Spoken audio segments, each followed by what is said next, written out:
Hi guys, aujourd'hui on va faire un petit mise au point sur ma vie, un peu de tout, l'année scolaire qui est bientôt finie, les études, les réseaux sociaux et compagnie. J'ai ma cup of tea, je vais essayer de pas en mettre partout, je ne garantis rien. Et j'ai ma petite liste, du coup c'est un format nouveau que j'ai pas l'habitude de faire, surtout sur YouTube. J'ai eu cette idée parce que je pense sur YouTube, en fait je trouve le YouTube, surtout le YouTube français, je n'ai la même chose en fait. Grosse production, les mêmes concepts, c'est très américain avec les mêmes gens. Et il n'y avait pas ce YouTube d'avant que je n'ai pas vraiment connu parce que c'est vraiment une génération un peu genre à l'arrache, un peu genre tu parles juste devant une caméra, tu as compte qu'on est tous les deux des humains et qu'on vit pratiquement genre la même chose. Donc c'est vraiment cette authenticité que j'ai envie de faire et qui m'intéresse réellement, surtout en 2026, parce que selon moi c'est quand même quelque chose qu'il faut, qu'il est nécessaire, surtout dans ce monde horrible qui est en train de se réduire en cendres, que ce soit en France avec Macron qui fait... Ah ouais. Si il y a un problème dans la cabesse, ça va. Il y a un problème.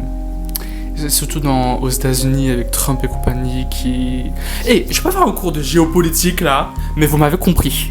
Pause là.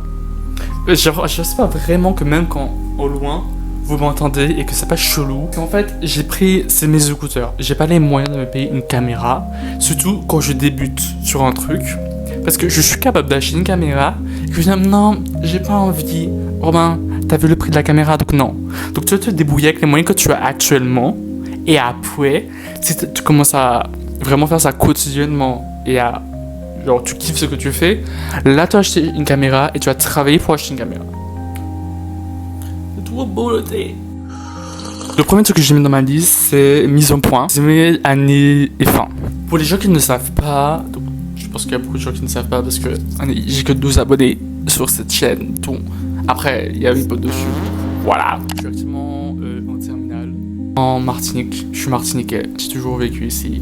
Actuellement en mai, j'ai mon grand oral blanc la semaine prochaine.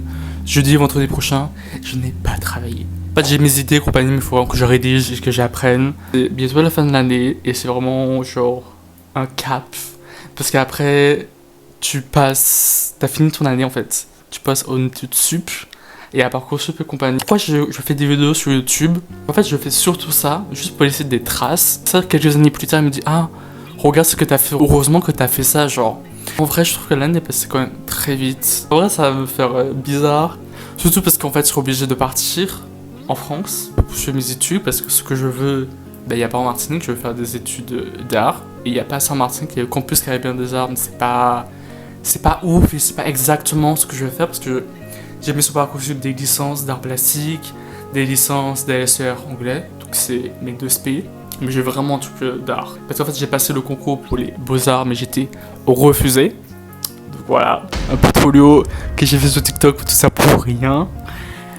Du coup, voilà. En vrai, en vrai, pour être franc, j'étais un peu déçu. Je crois qu'il y a 6% de chance d'entrée. Donc c'est ridicule. Du coup, voilà. Pour rien. Je suis myope, hein. Donc si je plisse les yeux, c'est normal parce que je vois rien. Donc en vrai ça m'a manqué et je me dis heureusement que j'ai changé de lycée pendant ce temps parce que dans ma scolarité j'étais dans un collège et lycée, sauf qu'à partir de la seconde j'ai quitté ce lycée pour aller dans celui que je suis actuellement parce qu'il n'y avait pas l'esprit que je voulais. Et au début quand je suis rentré au lycée j'avais vraiment peur parce que je vais dans un univers où je ne connais littéralement personne. Pour moi, une personne qui est très genre anxieuse et compagnie, c'était compliqué. Je dis vraiment heureusement que j'étais là parce que ça m'a permis d'être plus indépendant, plus sociable et avoir un peu moins peur de l'inconnu. Donc vraiment, pour résumer ces années-là, j'étais encore des gens vraiment gravis. Content d'être dans ce lycée-là. Il y a vraiment une grosse différence entre mes 2 anciens lycées. Actuellement, il y a beaucoup plus de liberté. En fait, tu fais ce que tu veux, t'es plus responsable, tu vois. Si tu veux, tu travailles ou tu travailles pas. De profs, j'ai fait rencontrer des profs, mais tellement passionnants, qui adorent leur travail. J'ai en tête 3 personnes. Ils et elles se reconnaîtront. Vraiment, ces profs-là, je vais jamais vraiment les oublier. surtout ma prof de français, première, et ma prof actuelle de SP et de SR anglais que j'ai en première et terminale. Vraiment, elle me donnait cette passion pour la matière et tout. Et en vrai, dire que en fait, t'avais ta routine et tout, et du jour au lendemain, ben, tu passes à autre chose, tu deviens un adulte. Surtout être dans un nouveau pays que tu ne connais pas, avec des nouveaux climats, des gens. Ouais. En vrai, ça fait peur, je trouve. Ça fait peur, mais en même temps, t'as hâte. Et c'est dans ces moments-là que tu te rends compte, t'aimes ton île, t'aimes ton pays à un point. Faut le critiquer, genre. Vraiment, je sais pas si c'était que moi, mais genre, on disait ouais, la Martinique, j'ai hâte de partir et compagnie. Quand t'es sur le point de partir, tu te rends compte, merde, mon île est juste magnifique, genre. Et surtout le fait qu'après, tu vas partir, donc ton groupe de potes va se disperser un peu partout. Soit les gens vont rester en Martinique, soit les gens vont aller en Guadeloupe, dans les îles à côté, soit les gens vont aller en France, soit même les gens vont aller à l'étranger. Trop dans ma tête, genre, est-ce qu'on va rester amis? C'est ça le truc qui me rend un peu anxieux. Est-ce que, malgré la distance, on va rester amis? Après, faut juste dire, genre, c'est la vie, hein. Si ça marche pas, bah c'est ok. Je sais me dire, on va essayer de garder les bons moments que t'as vécu. Dire que tu pars, genre, nouvelle aventure. Juste qu'avec le stress de Parcoursup, je sais même pas où je vais aller. Parce que mon premier vœu, c'était les Beaux-Arts. J'étais refusé, ok. Mais après, je sais pas où je vais. Parce que j'ai mis la Sorbonne. Après, je me suis mis Paris 8. Je sais pas où je vais. Mais en tout cas, j'ai envie de faire de l'art. C'est clair. Même si c'est pas très bien vu. Genre, quand tu fais de l'art, tu te dis, ah bon, tu vas finir quoi? Tu vas finir prof? En vrai, prof? En vrai, pour être franc, ça me dérange pas d'être prof. Parce qu'en vrai, je me suis déjà posé la question, est-ce que tu penses que oui? Mais pas tout de suite, genre. Parce qu'en vrai, c'est vraiment un métier qui est pas connu à sa juste valeur du tout. Qui est un salaire merdique pour le temps que tu prends. Pour de mes profs, elles s'investissent d'une façon et elles sont récompensées en travaillant avec des élèves rares. Même si, bien sûr et heureusement, t'as des exceptions. Et vraiment, pour faire ce métier, il faut vraiment aimer ça. Le fait d'essayer de donner ta part à quelqu'un, genre. Je sais pas si c'est clair ce que je viens de dire ou pas. En tout cas, le seul truc qui est sûr, j'ai envie de faire de l'art, c'est clair et net. C'est pour ça que j'ai mis une licence d'art plastique parce que je suis en spé art. Mais vraiment, la question, c'est qu'est-ce que tu veux faire après? Après ta licence, tu fais quoi? C'est ça le truc. Pourquoi t'as débouché? Y'a rien.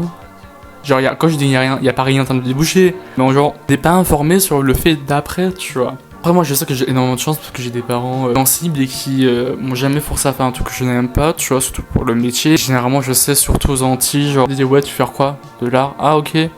Ça finira à Pôle emploi, tu vois, des trucs comme ça, tu vois. Ça gagne pas de l'argent. Toujours cette notion d'argent. Le capitalisme, hein. Bon, l'art, en général, rend A. C'est ça que j'aime, qui me fait genre vraiment vibrer, entre guillemets. Parce que quand je peins, quand je dessine, j'ai toujours cette espèce de sensation où je me dis ouais, ce que tu fais actuellement, je kiffe. Et c'est ce que tu as envie de faire après, tu vois, pendant le reste de ton existence. Je sais que j'ai quand même la même sensation que j'ai eu quand du théâtre. Faire du théâtre, c'est un grand mot, hein. J'ai fait 2 cours de théâtre de toute mon existence d'intro. Le fait d'être dans un personnage et tout. Juste de place dans mon téléphone. Du coup, ça a bugué, donc je reprends. Donc en vrai, je parlais de la danse contemporaine. Et en gros, j'ai fait ça pour le bac sport. On s'est entraîné et tout, veille, parce que c'était genre avancé. Et on a montré à la dame. Et la dame, elle nous avait des remarques et tout. Et au moment, on la corrige, je fais genre n'importe quoi. Et elle me dit, et ouais, au bout des choses, laisse son corps s'exprimer et compagnie et compagnie. Donc j'arrange, je fais. Et j'essaie d'écouter, je vais faire ce qu'elle dit, tu vois. Elle me dit vraiment, bonhomme, là ce que t'as fait c'est bien. Donc continue comme ça, vraiment laisse ton corps, finis ton geste et tout, tu vois. Donc je me mettais par terre et tout, ça me... Et vraiment, je me suis dit que j'aime ça. Voilà. Donc en résumé, j'ai envie de faire de l'art. Donc voilà. En résumé, j'ai envie de dessiner, jouer, j'ai envie de faire de l'acting et j'ai aussi de danser. Après je me dis, est-ce que genre c'est possible de faire ça, de faire ces 3 trucs d'études pendant ton existence? En vrai j'ai envie de faire, je m'en fous, j'ai envie de faire. Je vais faire ça. Je me vois pas faire genre un seul métier toute mon existence. I can't do it. C'est encore bugué, fait chier. En fait, tout ce que je fais sur les réseaux sociaux, je fais des trucs que j'aurais bien aimé avoir. Genre, par exemple sur TikTok, des explications pour le bac d'art plastique. Chose qu'il n'y a pas sur TikTok ou pas énormément, tu vois. Donc j'essaie de faire avec les cours que la prof me donne, j'essaie de faire des choses précises, des choses le plus claires possible pour aider les gens, tu vois. La vidéo que je fais actuellement, j'essaie de faire ça pour me rendre compte que, en fait, genre frère, t'es pas tout seul. C'est normal d'avoir des doutes, c'est normal de se questionner, c'est normal d'avoir peur d'aller dans un pays que tu fucking don't know, que tu ne connais pas pour faire tes études. Et malheureusement, ça c'est comme une problématique qui est liée au territoire ultramarin. On a beau avoir genre la nationalité française, personnellement je me sens pas du tout français et j'ai remarqué que c'est aussi un sentiment que les autres personnes de mon âge ressentent. Moi je pense que je vais faire une autre vidéo, tout ce domaine-là, le fait d'être caribéen, tout ce que métissage et tout, avec des ouvrages, des essais comme appui. Donc voilà, cette vidéo YouTube c'était une première pour moi. J'espère que ce genre de contenu vous a plu. C'est normal de perdu dans ce fucking monde, dans ce monde. Donc bisous.